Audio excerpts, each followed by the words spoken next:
The news of Caitlyn Clark's injury sent shockwaves through the WNBA, and obviously fans are upset, especially those who paid big bucks and now don't get to see her play. However, for the old guard, it's their worst nightmare because even a few weeks without Caitlyn will expose everything they've been trying to suppress. In fact, it already has. The economic fallout has already been absolutely brutal, and now there's a new report that quantifies just how crucial she is to the WNBA's success. Let's get started, but first, like this video to wish Caitlyn a speedy recovery and subscribe for more fever updates. Oh, wow, this is not good at all. Let's start by quickly addressing the injury itself, which is a left quad strain that will reportedly sideline her for at least 2 weeks part of the season. The estimated value to the league is absolutely staggering.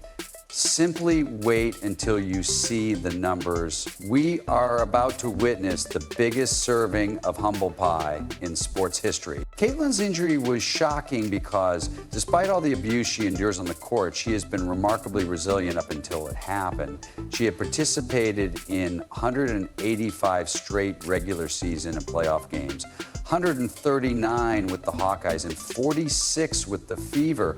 This is new territory, and while injuries do happen in sports, fans will be worried when the league's star player misses a significant amount of time for the first time ever. The big question at this point is how serious the injury is. The 2-week timeline indicates that it's a grade 1 strain, which would be the best case scenario for a speedy and complete recovery. But in any case, she's probably going to miss at least 4 games, 2 against the Mystics, 1 against the Sun, and 1 against the Sky. As for the Sky game, it will be interesting to see how many people show up at the 20,000-seat United Center. Since Caitlyn won't be playing, we're already seeing the fallout, which I'll discuss in a moment. Of course, Caitlyn's health comes first, but if you're a Fever fan, you'll likely want to know how this will affect the team. Well, here's your dose of optimism. I do think these games against the Sun, the Mystics, and the Sky can be won, are still winnable for Indiana, so this stretch probably won't ruin the Fever season. In fact, it appears that the Fever are making a wise, calculated decision by resting Caitlyn early in the season before the schedule really picks up. Rather than pushing through and making things worse during a relatively low-stakes stretch, they chose to protect her now while the risk is manageable. Sophie Cunningham did the same thing, sitting on the sideline and talking about how she's ready to play, sitting over there and just going crazy, which she does every 24 hours.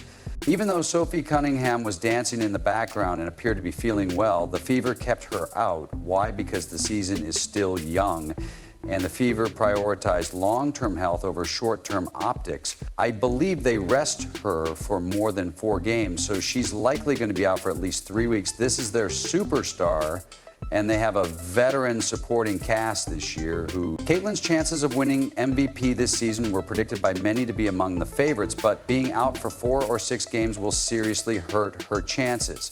Caitlyn has stated repeatedly that she only cares about winning, so while this is disappointing to fans, it's a sacrifice she will feel comfortable making in order to win the MVP award. Can't step up. The smart move is to make sure she's fully healed, but it's still a tough pill to swallow for her to win MVP.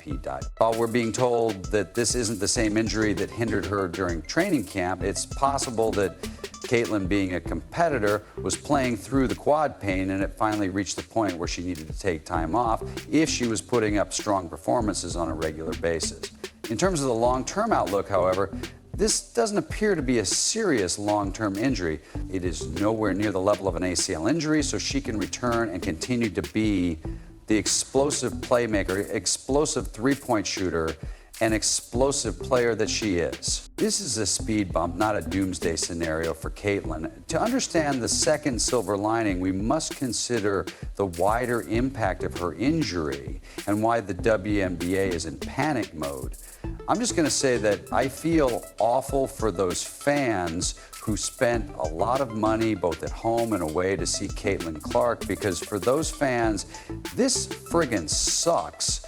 And The WNBA is about to get she will most likely miss the June 7th game against the Sky, which was moved from Windrust Arena to the United Center, which is literally twice as large, to accommodate the demand for Fever games. Let's be honest, though, this move wasn't about Indiana, it was about Caitlyn.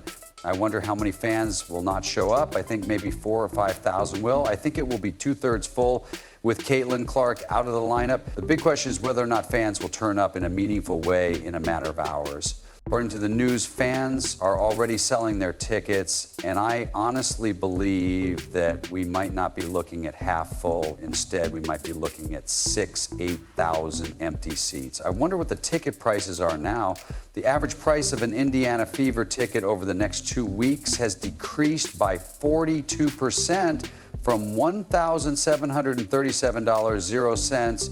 The Chicago Sky game, which is the WNBA's main event, has seen its ticket prices drastically drop from $86.00 to $25.00 just 48 hours ago. TV viewership is also meticulously monitored. The inaugural Fever Sky game drew in 2 watchers. 7 million viewers is a huge number for the WNBA Fever Sky matchups, which have always been among the league's most watched games. However, without Caitlyn, those numbers could drastically decline, and fans of Caitlyn Clark are already predicting that viewership will drop by 85%. See you guys in 2 weeks. The WNBA will be down for 2 weeks, man, and it's going to be ugly.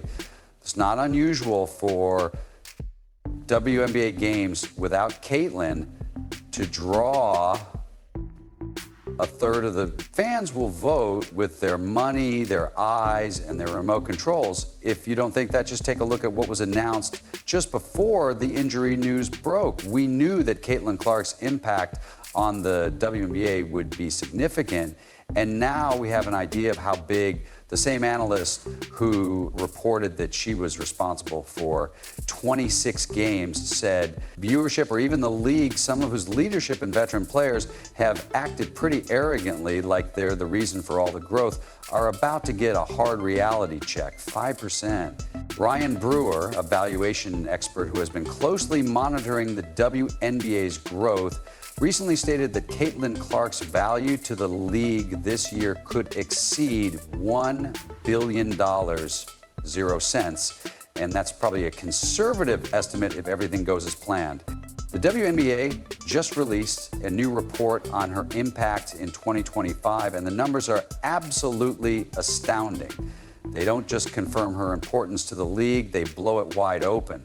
We're talking about one player whose presence is literally reshaping the entire business model of the W. When asked about Clark's potential monetary worth for the 2025 season, Brewers told NBC News, and I could easily see that eclipsing $1 billion. Let that sink in.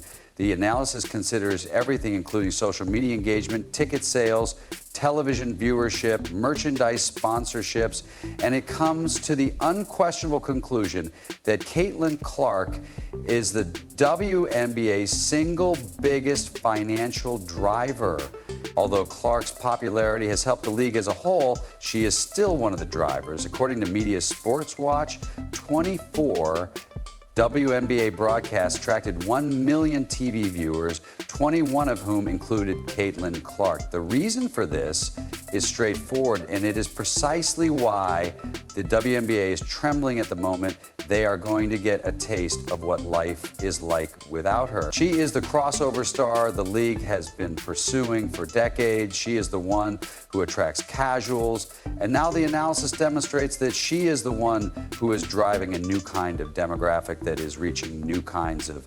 This is similar to what happened with Tiger Woods in the 1990s when he first came on the scene. He brought a level of athleticism, charisma, and dominance that the sport had never seen before. His historic victory at the 1997 Masters, where he became the first black golfer to win the tournament and did so by a record-breaking margin, attracted enormous international attention and signaled a brand new era for golf television ratings, which skyrocketed whenever Tiger was in contention.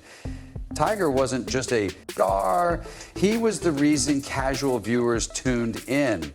He transformed golf from a niche country club sport into a global spectator event, and the money followed.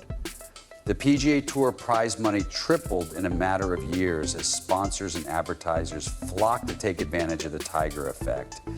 Golfers all over the world began earning significantly more money, not because they improved, but because Tiger made golf important. Now you can see how much money Caitlyn Clark is bringing in for the WNBA by looking at the average reported ticket price of $650, 0 cents from her exhibition match against Brazil. When you multiply 15,000 persons by $650, 0 cents, you get about $9, 0 cents.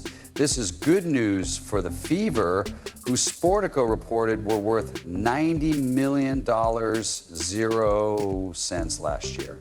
Brewer told the Star he believes the team is now worth $340 million, 0 cents. She quadrupled the entire value of a professional sports franchise in less than a year, and honestly, you have to believe it. $75 million for a WNBA preseason game, and that's just one game. Now we're beginning to see real reports about how she's impacted the Fever organization in just one season, and it is completely insane. She is an intriguing player, and it must be exhausting to hate new cool things, despite the overwhelming positive impact Caitlyn Clark has had on the WNBA and on every single player's earning potential and visibility the league still has.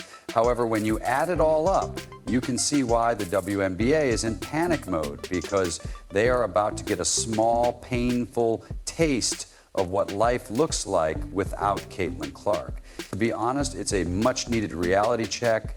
You NBA players have been fighting growth, so stop fighting the truth and get out of your own way. Demonstrated resistance, we believe that things were beginning to improve. There was a brief period of hope when some of the greatest legends in the game began to speak out in favor of Caitlyn, acknowledging the importance she holds for the Fever and the league as a whole. Have we ever had teams enter larger arenas to play against another team? No, we haven't. So why would we feel that way if there are more people watching the game? And Caitlyn Clark brings that. She has more television games. So to put it simply, she is an incredible beast. Voices supporting her. The opposition hasn't completely disappeared. You made a strong statement last year that the reason people watch women's basketball isn't just because of one player, but because of you as well. A year later, do you feel like you're the next question? The haters still don't want to confront it, but the truth is that many of them are still resentful of Caitlyn's ascent and overwhelming popularity. You're still trying to change the narrative. And even NFA Collier publicly expressed her frustration that Caitlyn was getting more nationally televised games. I mean, Indiana, especially with their free agents, they're going to be a great team. But I think it's kind of crazy and worse that the media is still criticizing her fans. There's still this old narrative that says Indianapolis is unsafe because of her fans' hatred or toxic behavior, and it still feels like some players and media voices would rather fail without her than succeed with her. The players in the league would literally rather burn down the stadium league than have it succeeded with Caitlyn Clark in the league. And that is you know that's the case, you know that's the case. I don't even have to mention which players, you know that's the case. But now they're going to discover the hard truth. All that leverage they believe they have is nothing without Caitlyn Clark. Sure, it's a small sample size and she'll be out for a few weeks, but sometimes that's all it takes for the cracks to show that the league still needs a wake-up call. And to be honest, it would be vindication for Caitlyn Clark and her fans. Not that they should need it at all. The evidence for this point is already overwhelming, but it's obvious that some people still don't understand it. Therefore, perhaps the league should feel the slump, see the numbers crater, observe the empty seats and declining ratings, and perhaps, while they're at it, improve the officiating, because let's face it, it's been incredibly biased and fans are tired of acting otherwise.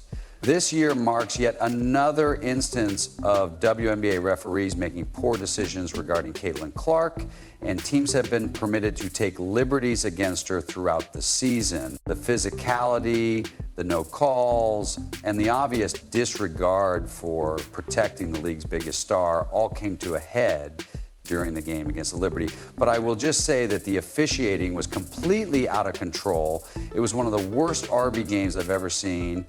And Stephanie White, the head coach of the Fever, had to publicly criticize the officiating because she believed she had been fouled.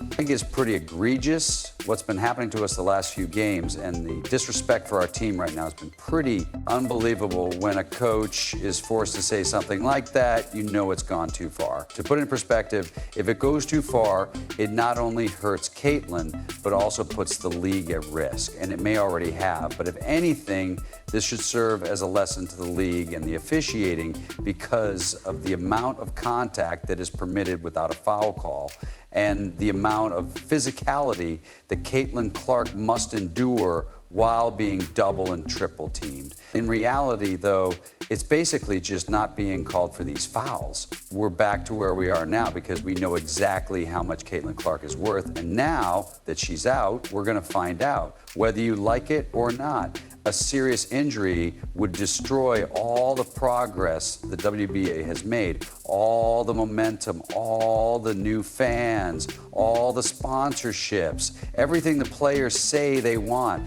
I just hope she doesn't get hurt by all these fouls because she's already hurt. How devastating is any injury that gets her actually taken out of a regular season game?